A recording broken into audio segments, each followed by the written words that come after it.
Salut à tous les amis sérivores et cinéphiles. Aujourd'hui, on plonge dans l'univers mythique de Dune avec une nouvelle série, Dune Prophétie sur Max. Imaginez un mélange de politique, de science-fiction et d'intrigues familiales complexes, le tout dans une galaxie lointaine où chaque décision peut changer le cours de l'histoire. On est dans l'étoffe des grandes séries ambitieuses, mais est-ce que Dune Prophétie tient vraiment ses promesses ? Entre les attentes des fans des films de Denis Villeneuve et la richesse de l'univers imaginé par Frank Herbert, cette série avait un sacré défi à relever. Dans cette critique, on va décortiquer tout ce qui concerne le contexte de la série, son intrigue, ses points forts et ses défauts, tout en évitant les spoilers majeurs pour ne pas gâcher votre expérience. Alors cette nouvelle tentative d'étendre l'univers de Dune est-elle une réussite ? Eh bien let's go, allons-y, découvrons ça. La communauté attire des femmes de nombreux mondes pour faire avancer notre espèce et contrôler l'avenir.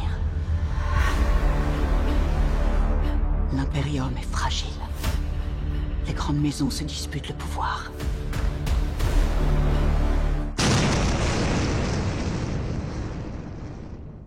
Dune Prophétie est une série créée par Diane Adenu-John, connue pour son travail sur The Haunting of Bly Manor que j'avais beaucoup aimé. Diffusée depuis décembre 2024 sur Max, cette série est inspirée du roman La communauté des sœurs, coécrit par Brian Herbert, le fils de Frank Herbert, et Kevin G. Anderson. Elle s'inscrit dans l'univers riche et complexe de Dune tout en explorant un chapitre jusqu'ici peu développé. L'origine et la montée en puissance du Bene Gesserit, cet ordre mystique qui joue un rôle central dans les intrigues de l'univers de Frank Herbert. Le projet de Dune Prophétie était en gestation depuis plusieurs années, bien avant les sorties des adaptations cinématographiques de Denis Villeneuve. Suite au succès critique de Dune partie 1 et à l'engouement pour l'univers de Frank Herbert, Max a décidé de miser sur une série préquelle pour approfondir le lore de la saga, tout en offrant un point d'entrée accessible pour un public plus large. Diane Ademu-John, qui a été choisie pour apporter une approche sensible et nuancée de cet univers, tout en respectant les codes visuels et narratifs établis par Villeneuve. Dune Prophétie se veut une extension fidèle de l'univers de Dune, à la fois en termes d'esthétique et de profondeur narrative. La série s'appuie sur les thèmes philosophiques et politiques qui font la richesse de la saga, tout en apportant un éclairage nouveau sur les origines du Bene Gesserit. En restant cohérent avec les films récents, Dune Prophétie vise à séduire les fans de longue date tout en attirant un public novice curieux de découvrir cet univers fascinant. Dune Prophétie explore la montée en puissance donc du Bene Gesserit, cet ordre mystique qui joue un rôle fondamental dans l'univers de Dune. L'histoire se déroule des siècles avant les événements des films récents, à une époque où l'humanité tente de reconstruire un équilibre fragile après les guerres contre les machines. Les sœurs du Bene Gesserit, à travers leur formation rigoureuse et leur dévouement absolu à leur mission, luttent pour s'imposer dans un univers dominé par les rivalités politiques des grandes maisons et la méfiance envers toute forme de pouvoir spirituel ou scientifique. Le récit suit notamment deux sœurs Harkonnen, Valia et Tula, dans leur mission de guider l'ordre dans sa quête de domination subtile de l'Imperium. L'intrigue met également en lumière les tensions croissantes avec l'empereur Javico Corino, qui représente le pouvoir politique en place, et le mystérieux Desmond Hart, personnage mystique, calculateur et pragmatique. Souvent en désaccord d'ailleurs avec le Bene Gesserit et ses méthodes. À travers des alliances précaires, trahisons et manœuvres complexes, Dune Prophétie retrace les origines donc de l'influence tentaculaire du Bene Gesserit et leur rôle dans le façonnement de l'avenir de l'humanité. C'est un récit qui mêle habilement intrigue politique, contrôle et manipulation à l'image d'un Game of Thrones. L'heure est venue de conquérir le trône et de protéger l'Imperium. Cela remet tout en cause. Nous sommes allés très loin pour que certains secrets soient protégés. L'Imperium est devenu le théâtre de peurs infondées. Je suis entouré de vipères.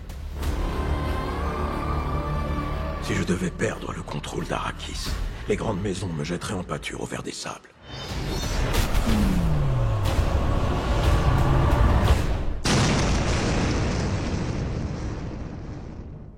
Le scénario de Dune Prophétie repose sur une base solide et fascinante. S'ancrant dans un univers riche et complexe imaginé par Frank Herbert et développé par son fils, la série choisit de raconter l'histoire sous un angle politique et spirituel en se focalisant donc sur les origines du Bene Gesserit, cet ordre de femmes à la fois mystique et manipulatrice. Cette perspective permet de creuser des aspects rarement explorés dans les films en révélant les fondations de leur influence et les sacrifices nécessaires pour asseoir leur pouvoir.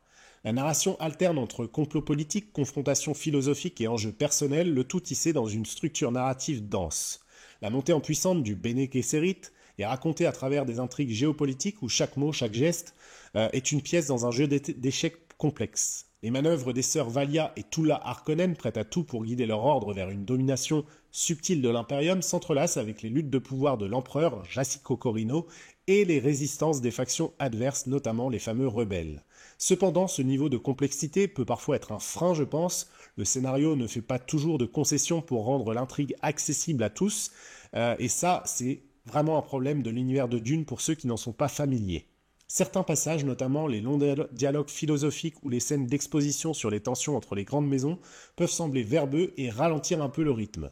C'est une série qui exige une attention constante mais qui récompense les spectateurs investis par une richesse thématique et narrative. Un autre point intéressant est la manière dont la série explore la peur des machines pensantes.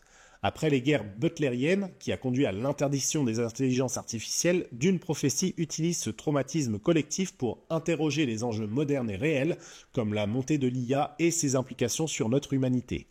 Cette thématique confère une pertinence contemporaine au récit tout en enrichissant son caractère futuriste. Cela dit, quelques faiblesses subsistent. Certains rebondissements, bien que captivants sur le papier, semblent manquer de souffle dramatique à l'écran en raison d'un manque de moyens ou d'une réalisation parfois un peu trop académique. De plus, quelques arcs narratifs secondaires, bien que prometteurs, sont laissés un peu en suspens et ne bénéficient pas de l'attention nécessaire pour être pleinement satisfaisants. En somme, le scénario de Dune est bon, il est profond et subtil, cependant il demande une certaine patience et un intérêt marqué pour les récits complexes et introspectifs. Si vous êtes prêt à plonger dans cet univers exigeant, l'histoire saura captiver votre esprit, même si elle ne séduira pas tous les publics pour son rythme lent et ses dialogues souvent élitistes. Le casting est aussi une des forces, à mon sens, de cette série. Emily Watson, dans le rôle de Valia Harkonnen, livre ici une performance nuancée et intense. Elle incarne parfaitement la détermination et la subtilité politique d'une femme prête à tout pour imposer son influence dans le Bene Gesserit et sur l'Imperium.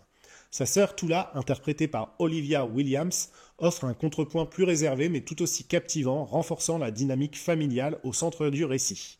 Mark Strong, quant à lui, dans le rôle de l'empereur Javico Corino, est impérial, transmettant une autorité écrasante mêlée d'une vulnérabilité soigneusement dissimulée.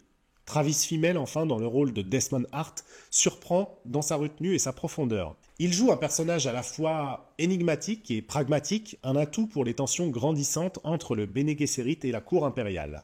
On retrouve un peu de son personnage de Raised by Wolf, une série prometteuse mais qui malheureusement avait été abandonnée trop rapidement.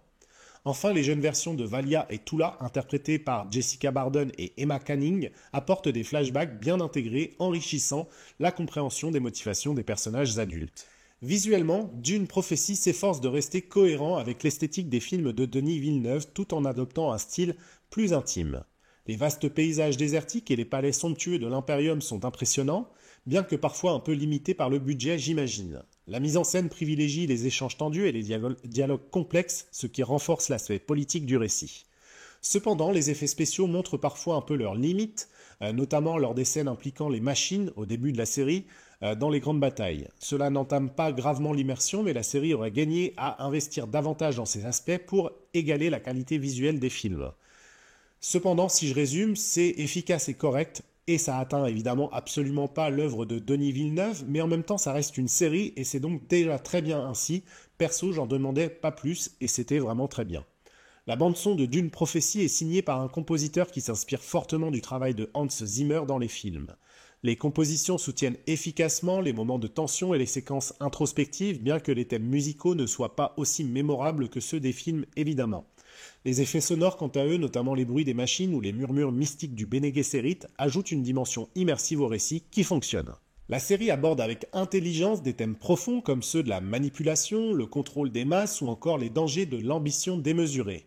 En explorant les origines du Bene Gesserit, Dune Prophétie met en lumière les sacrifices et les compromis nécessaires pour instaurer une domination subtile mais omniprésente. Ces thèmes résonnent particulièrement à une époque où les questionnements sur l'intelligence artificielle et le contrôle des données sont au cœur de nos préoccupations majeures.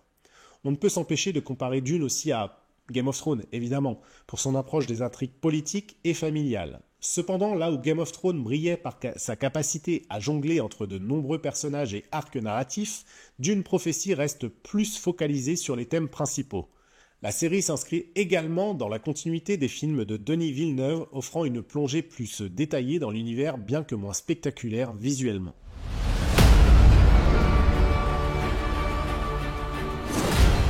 Nous n'avons jamais rencontré une telle force. Cela pourrait détruire l'Imperium.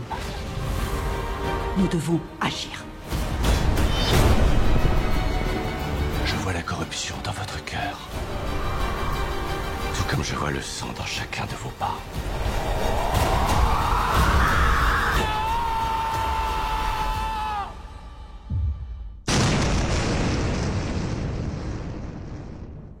Dune Prophétie est une série qui s'adresse aux amateurs de récits denses, complexes et profondément ancrés dans la réflexion politique et spirituelle. En explorant les origines du Bene Gesserit et les luttes de pouvoir qui façonnent l'Imperium, la série propose une plongée fascinante dans l'univers de Dune tout en restant accessible, je trouve, à ceux qui découvrent cet univers pour la première fois.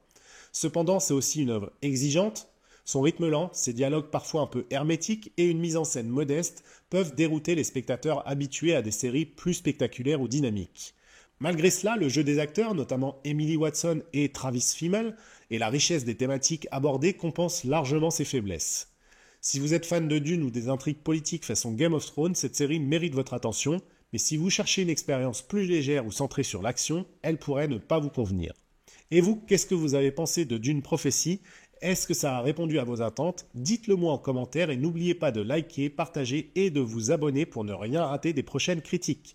À très bientôt pour de nouvelles plongées dans l'univers des séries ou des cinémas. Ciao!